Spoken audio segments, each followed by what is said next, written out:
Good evening, ladies and gentlemen. Good evening, friends from the media and members of the Malacanang Press Corps. Welcome to the press briefing of Presidential Spokesperson Ernest Odoya. Good evening, sir.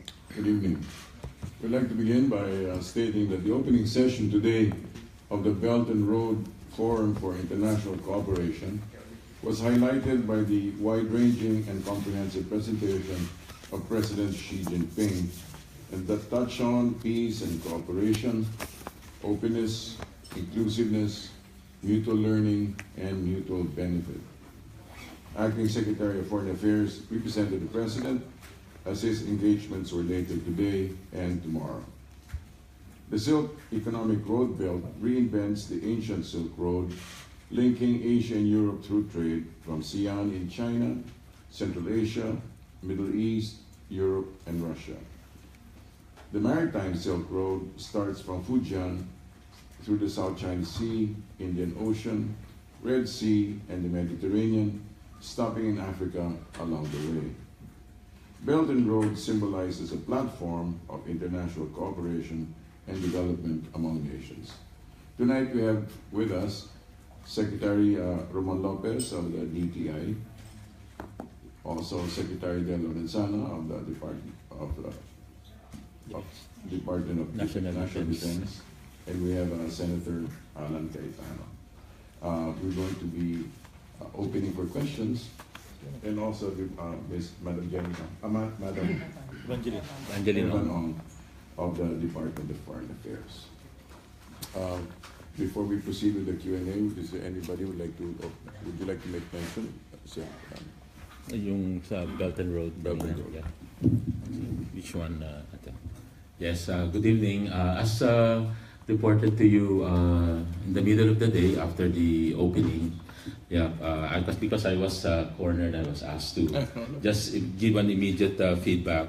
And what we're seeing here is really China's platform for cooperation, where they are pushing for shared prosperity for all. And we mentioned earlier that they are really wanting to share the benefit to as many people as possible, to the groups and to the continents that they deal with, as mentioned by Secretary Ernie, following ancient times, when China was really covering also the world in terms of trade, friendship, cooperation. So they were saying that they are covering 5 continents, 100 countries, and today's forum has about 1,000 delegates and citing over 30 cooperation agreements. As mentioned, these agreements have been issued, entered into, not only today, but in the past. So this basically what China is doing is consolidating all these efforts in really spreading peace, harmony, cooperation, mutual learning, and the learning through trade and knowledge, and the principle of win-win as their way to say that this is the way to alleviate poverty. Yung sinasabi nating no one should be left behind. So when we talk of cooperation, quickly it covers trade flow, capital flow, technology flow, as well as people flow. And in summary lang, sinasabi din ni China na we should learn from history. So the history of how they were dealing with other peoples in the world, policy connectivity, isa na dito yung mga economic cooperation agreements as mentioned, infrastructure connectivity, all their support to other countries, trade connectivity, following win-win principles, enlarging market base, finance connectivity, diversified schemes in financing, and people-to-people connectivity. So this basically would summarize the discussion this morning. And we were privileged to participate also in the panel discussion in the afternoon to represent the Philippines with respect to this cooperation thematic session on trade connectivity as it pertains also to investment. So yung impact naman ng OBOR sa Philippines and how OBOR or One Belt, One Road can be maximized in the context of yung Philippine development goals. So we shared our plans, our build infrastructure, and all the structural reforms we're doing to liberalize a lot of our system to attract more investments, no? And really maximize the benefits, let's say, for discussions like this One Belt, One Road. No? So they talk about liberalization and equity restriction. We're doing all this review of equity restriction, ease of doing business, simplification of many procedures, so that we can really try to attract more investments as possible. Thank you. Good evening, everybody. Just 3 quick points. The World Economic Forum and then now the Belt and Road Forum are perfect fits to our direction, yung build. Not only does it lead to a vibrant and inclusive, a more vibrant and more inclusive economy, a more vibrant and inclusive economy also has a good effect or leads towards more law and order. It deals with poverty, it deals with crime, even not only the usual crime that we have, but even piracy. Kasi kung may trabaho mga tao, less ang temptation.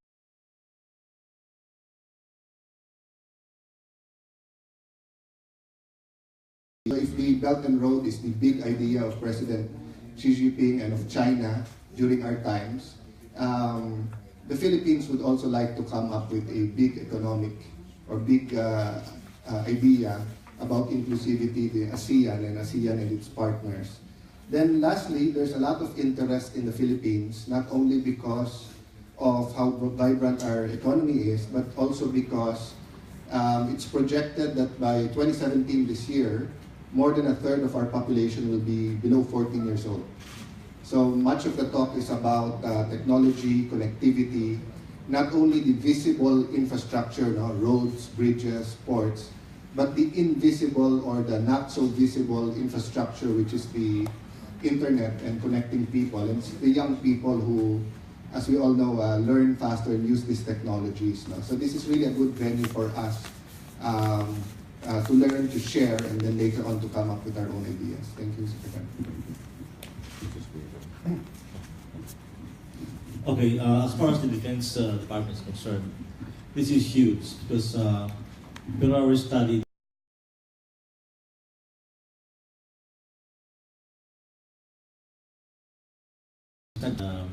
we an offer of loan from the Chinese government at the tune of about $500 million US. This is an intent, and we are going to send here from the Philippines a technical working group to look at the equipment and see what we need, and after that we'll go from there. We are not saying that we will buy from them or we will not buy from them, but if we need anything from the Chinese defense industry, we are going to procure using the loan that they are going to offer to us. Yeah. Follow-up question. Sir, what kind of equipment are you looking to purchase from? We don't know yet because we are going to involve the Army, Navy, and the Air Force what equipment they need. We are not going to choose for them. They're going to choose for themselves what they need from the Chinese defense industry. Any more questions? Any other questions? Maricel Halili, TV5. Hi, sir. Good evening. Sir, I'm just curious, what's the reason why the president was not able to attend the opening ceremony earlier? I can handle part of that, maybe somebody else can. But basically, it was really not a big deal. He was because he really has his real engagements over later today and for tomorrow. For example, tomorrow there's going to be leaders roundtable discussions and Mark, can you please would you like to expand on that? Tomorrow po, the President will be speaking, he's being invited to speak 2 times tomorrow during the Leaders Roundtable. Once in the morning, where he will be speaking about generating economic growth and tackling economic challenges. The second will be, he'll speak again in the afternoon on clean and green infrastructure. So in fact, the invitation for him was for tomorrow, May 15, to be speaking at the Leaders Roundtable. As Secretary Abella said, it's no big deal because actually it would be surprising if he attended. Because remember, the schedule is done much in advance.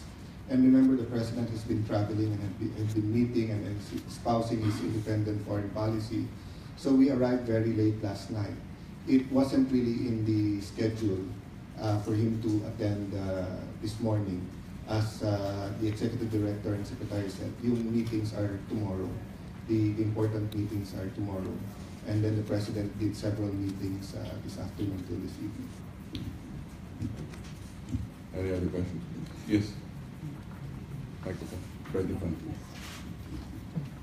Hello sir, I'm Roy from the Philippine Daily Inquirer. I would just like to ask, what about the other companies that also made the courtesy call? Because you only mentioned the Polytechnic Group.